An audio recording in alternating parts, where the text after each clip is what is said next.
김민아 캐스터 마감 상황 전해주세요. 네, 유럽의 주요국 증시들은 일제히 하락하며 거래를 마쳤습니다. 독일, 영국, 프랑스 일제히 파란불을 켜냈는데요.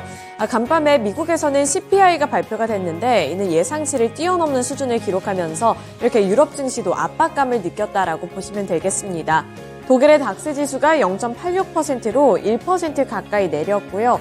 영국의 FTSE 지수도 0.98%로 마찬가지로 1% 가까이 내렸습니다. 프랑스의 까크 지수는 0.52%의 하락세를 기록했는데요.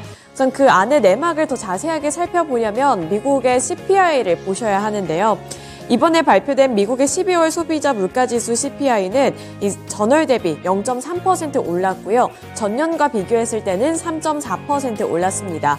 이는 시장의 전망치였던 0.2%와 3.2%를 모두 다 웃도는 수준을 나타낸 건데요. 여기서 연준이 예의주시하고 있는 근원 CPI도 살펴보시면요. 이 상승률 같은 경우 1년 전에 비해서는 3.9%, 그리고 전월 대비로는 0.3% 상승하는 모습을 나타냈습니다. 이 역시나 월가 전문가들의 예상치를 뛰어넘는 수준이었는데 예상치는 3.8%와 0.3%였습니다.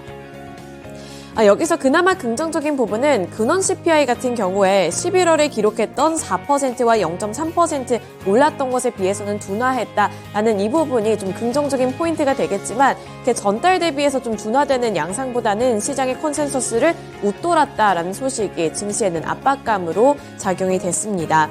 CNBC에서는 미국의 12월 CPI 수치로 인해서 시장의 3월 금리 인하설이 성급하다는 인식이 확산이 됐다라고 분석을 했고요. 식품과 에너지를 제외한 근원 CPI가 둔화하고 있는 것은 맞지만 이 지표의 하락 추세도 멈춰선 것으로 보인다라고 분석했습니다. 또 미국의 고용시장도 완만하게 냉각이 되고 있는 상황이기 때문에 이러한 부분들은 연준의 골칫거리다라고 평가를 했던 만큼 앞으로 증시가 또 한 번 하방 압력을 받게 될지도 체크해 보실 필요가 있겠습니다. 네, 이어서 국제 유가도 살펴보도록 하겠습니다.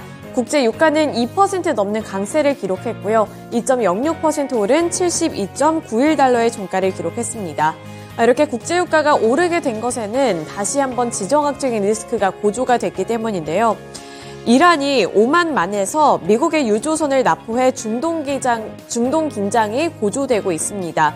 이란이 유조선을 납포했다는 소식이 전해진 직후에 국제 유가 같은 경우 3% 가까이 상승하는 모습이 나타나기도 했는데요. 예멘 후티의 홍해상 선박 공격으로 세계 주요 교역로가 위협을 받고 있는 가운데 에너지 수송의 동맥으로 여겨지고 있는 이 호르무즈 해협에서도 항행 위기가 동시에 발생하게 되면서 이렇게 국제 유가에 대한 상승세가 또 한 번 나타났습니다.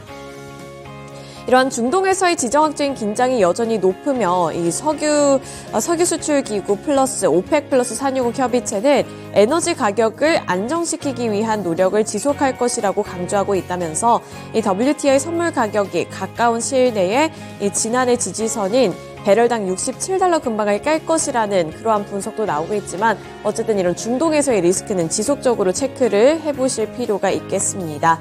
따라서 이번에는 2% 넘는 강세를 기록했다는 점 확인해 보셔야겠습니다.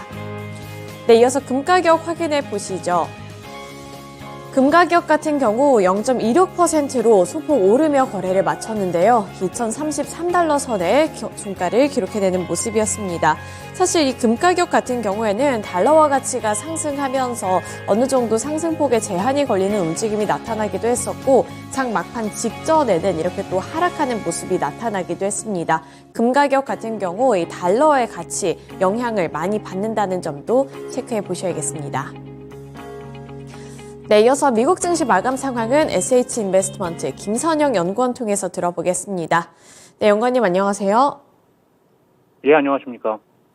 네, 지난밤 미국에서는 CPI가 발표가 됐습니다. 미국 증시는 어떻게 해석을 했을지 궁금한데요. 마감 상황 전달해 주시죠. 예, 지난해 12월 소비자 물가 지수가 시장의 전망을 상회한 점이 금융시장의 조기 금리 인하 가능성을 감소시키면서 오늘 뉴욕 증시는 혼조 양상을 보였으며 지수별로는 다우 지수가 0.04%, 내스닥이 0.01% 상승했던 반면 S&P 500은 0.07%, 소형주 중심의 러셀 2000은 0.75%의 약세를 보였습니다.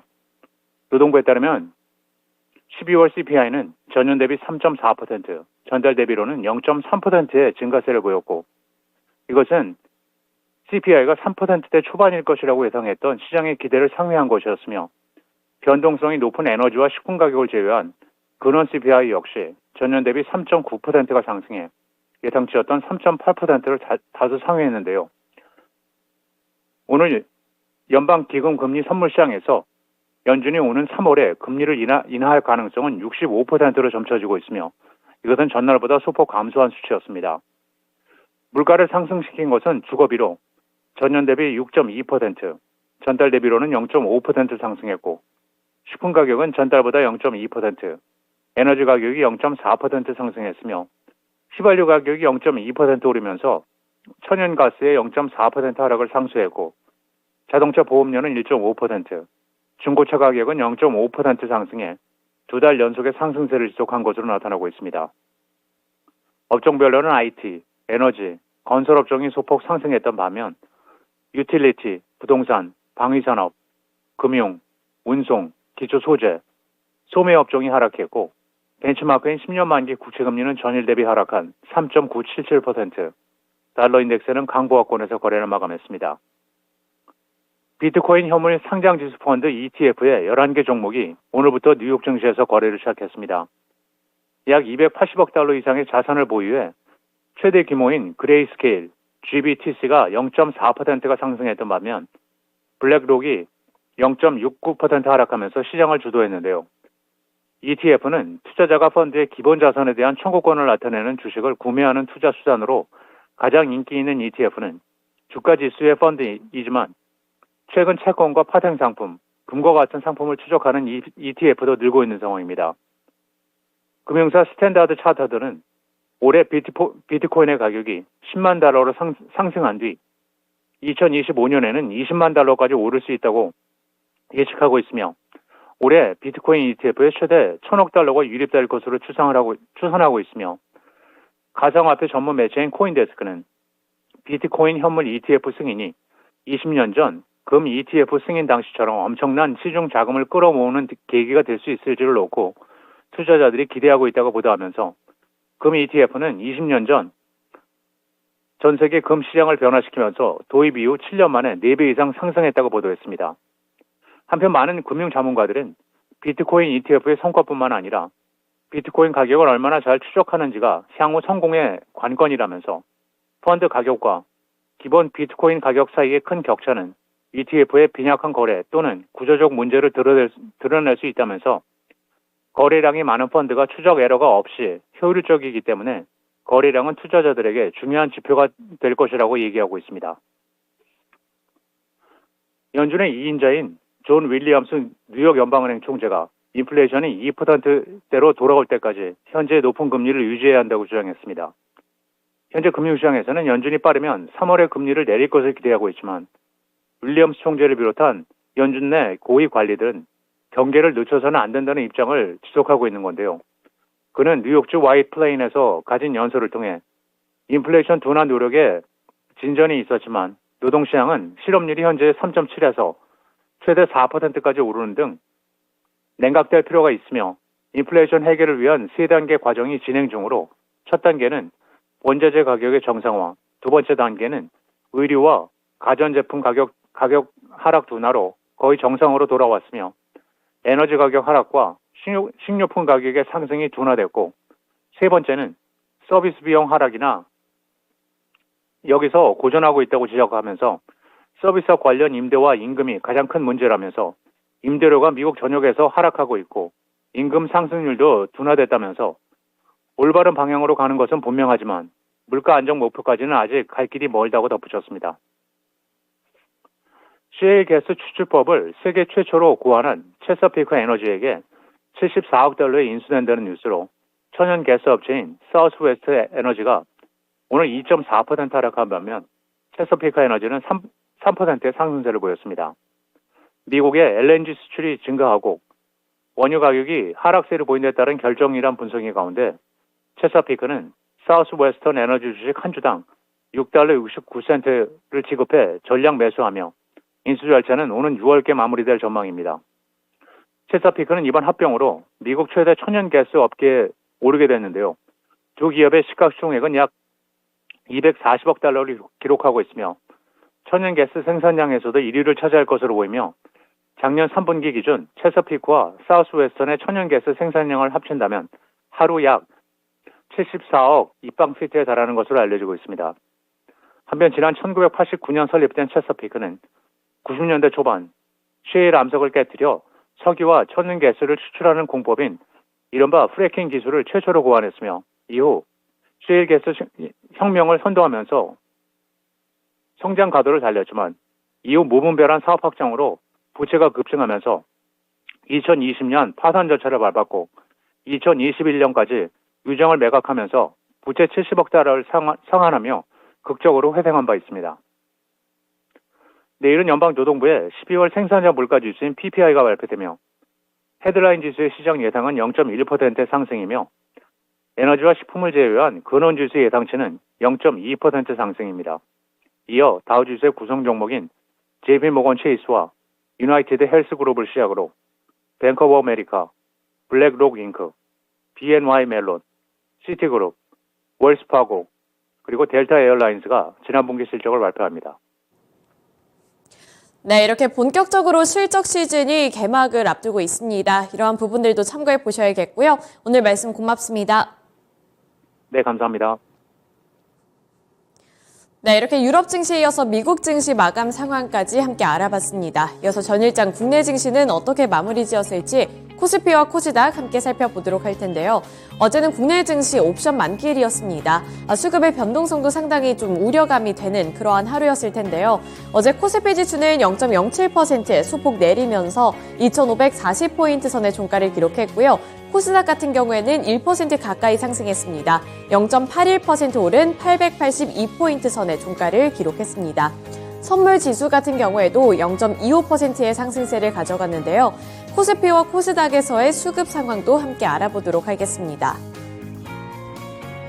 네, 먼저 거래소에서의 상황을 살펴보도록 할 텐데요. 어제 코스피 시장에서는 기관 투자자들의 자금이 모두 다 빠져나갔지만 개인과 외국인 투자자들의 자금은 유입이 됐습니다.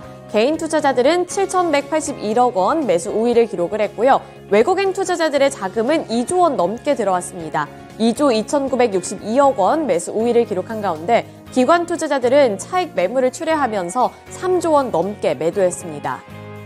코스닥 보도록 하겠습니다. 코스닥에서는 외국인 그리고 기관 투자자들의 자금이 들어왔는데 그 폭이 코스피에 비해서는 크지 않았는데요. 외국인은 809억 원, 기관은 807억 원 사자세를 나타냈고요. 개인 투자자들은 1,591억 원 매도했습니다. 또 선물 시장에서는 개인과 기관 투자자들의 자금이 유입된 반면에 외국인들은 자금이 이탈되는 모습이 나타났습니다. 네, 이렇게 수급 상황까지 간략하게 살펴드렸는데요. 이어서 특징 종목들로 넘어가 보겠습니다. 전일 시장 주목을 받았던 특징 섹터, 첫 번째 특징 섹터는 바로 가상화폐 관련 종목들입니다. 하나투자증권이 29.99%로 상한가를 기록했고요. 우리기술투자가 29.98%로 마찬가지로 상한가를 기록해냈습니다. T사이언티픽이 20.35%, 컴투스홀딩스가 10.7%, 다나리 8.53%의 강세를 기록하면서 어제 가상화폐 관련 종목들 일제히 급등 마감에 성공했는데요. 이렇게 가상화폐 관련 종목들이 어제 일제히 강세를 나타낼 수 있었던 것은 미국에서의 소식이 호재로 작용이 됐기 때문입니다. 미국의 SEC가 이 현물 ETF, 비트코인 현물 ETF를 승인했다는 소식을 전하면서 국내 증시에서도 이렇게 가상화폐를 향한 기대 심리가 높아졌는데요. SEC는 성명을 통해 다수의 비트코인 현물 상장 지수 상품 ETF의 상장 및 거래를 승인했다고 밝혔습니다. 이에 따라서 세계 최대 자산운용사인 블랙록을 비롯해서 이 피델리티 인베스트먼트, 아크 인베스트먼트, 인베스코, 위즈덤트리, 비트와이즈 에셋 매니지먼트, 발키리, 그레이스케일 인베스트먼트 등이 신청했던 이 11개 비트코인 현물 ETF가 오는 11일부터 미국 주식시장에 상장이 돼서 이제 거래가 가능해질 것으로 보입니다. 이러한 부분들 참고해 보셔야겠고요. 따라서 하나투자증권이 어제 상한가를 기록해냈다는 점 보시면 될 것 같습니다. 우리기술투자 그리고 하나투자증권 같은 경우에는 국내 최대 가상화폐 거래소인 업비트 운영사 두나무의 지분을 보유하고 있기 때문에 이런 소식에 더욱더 민감하게 반응을 했고요. 그리고 위지트 같은 경우에는 이 국내 가상화폐 거래소 빗썸 운영사인 빗썸 코리아의 지분을 갖고 있는 T사이언티픽 그리고 T사이언티픽의 대주주로 여겨지고 있기 때문에 어제 급등하는 모습을 나타냈습니다. 네, 이어서 두 번째 특징주 살펴보겠습니다. 두 번째 특징주는 토스 관련 종목들 살펴보도록 할 텐데요. 어제 토스 관련 종목들 일제히 급등하며 거래를 마쳤습니다. 하나투자증권 마찬가지로 토스 관련 종목으로 엮이고 있고요. 이월드가 21.65%, SK증권 우선주가 9.66%, 한양증권 우선주도 8.46%, 유진투자증권이 5.22% 상승하며 거래를 마쳤습니다. 현재 토스 운영사인 비바 리퍼블리카는 상장을 위한 물밑 작업을 진행하고 있는 상황인데요. 비바 리퍼블리카는 상장 주관사 선정을 위한 입찰 제안서 접수를 마감했습니다. 이 제안서로는 증권사들에서는 비바 리퍼블리카의 기업 가치를 15조에서 20조 원대로 평가한 것으로 드러났는데요. 비바 리퍼블리카는 이제 다음 달에 적격 후보자를 추린 뒤에 증권사별 경쟁 프레젠테이션을 거쳐서 이제 주관사를 선정할 예정입니다. 이렇게 토스 상장이 바로 눈앞에 있다 보니까 이 토스 관련 종목들 기대감이 어제 또 강한 흐름을 나타내줬는데요. 하나투자증권이 대표적으로 상한가를 기록했는데 앞서 살펴드렸다시피 하나투자증권은 이 토스 관련 종목으로 엮이기도 하지만 앞서서 말씀을 드렸던 이 비트코인 현물 ETF에 대한 기대감까지 유입이 되면서 이렇게 상한가를 기록했다는 사실 살펴드리도록 하겠습니다. 네, 이어서 다음 종목 확인해 보도록 하겠습니다. 다음 특징 종목으로는 6G 관련 종목들 보도록 할 텐데요. 어제 6G 관련 종목들, 통신 관련 종목들이 급등했습니다. 그 종목들부터 확인해 보시죠. 옵티코어가 29.97%로 상한가 기록해내면서 1,765원을 기록했고요. KMW가 15.43%, 에이스테크가 12.52%, 솔리드가 9.02%, 다산네트워크스가 7.36%의 오름세를 기록했습니다. 이재용 삼성전자 회장이 올해 첫 경영 행보로 이 6G를 골랐다라는 소식이 호재가 되면서 이렇게 통신장비 관련 종목들 쪽으로 매수세가 많이 유입이 됐는데요. 증권가에서는 차세대 기술 상용화 시점이 앞당겨지고 있는 만큼 올해 통신장비주에 대한 기대감이 높아지고 있다라고 평가를 했습니다. 이 6G를 포함한 차세대 통신기술 동향 및 대응 방안을 점검하겠다라는 이재용 회장의 입장이 전해졌고요. 어려울 때일수록 이 선제적 R&D와 흔들림 없는 투자가 필요하다고 당부하면서 삼성전자의 6G 투자로 인해 통신장비 업체들이 수혜를 입을 수 있지 않을까 하는 기대감이 시장에 전반적으로 퍼졌습니다. 증권가에서도 올해 통신장비 종목들이 상승기에 접어들 것으로 예상을 하고 있고요. 이러한 전망들 함께 참고해 보시면서 통신장비의 주가 흐름은 또 어떻게 흘러가게 될지도 눈여겨보시면 되겠습니다. 어제 이러한 소식에 안테나라든지 5G 이렇게 좀 통신과 관련해서 엮였었던 종목들이 오랜만에 강한 흐름을 기록했다는 점 참고해 보셔야겠습니다. 네, 이렇게 전일장 주목을 받았던 특징 종목들까지 함께 알아봤고요. 지금까지 글로벌 증시 마감 시황이었습니다.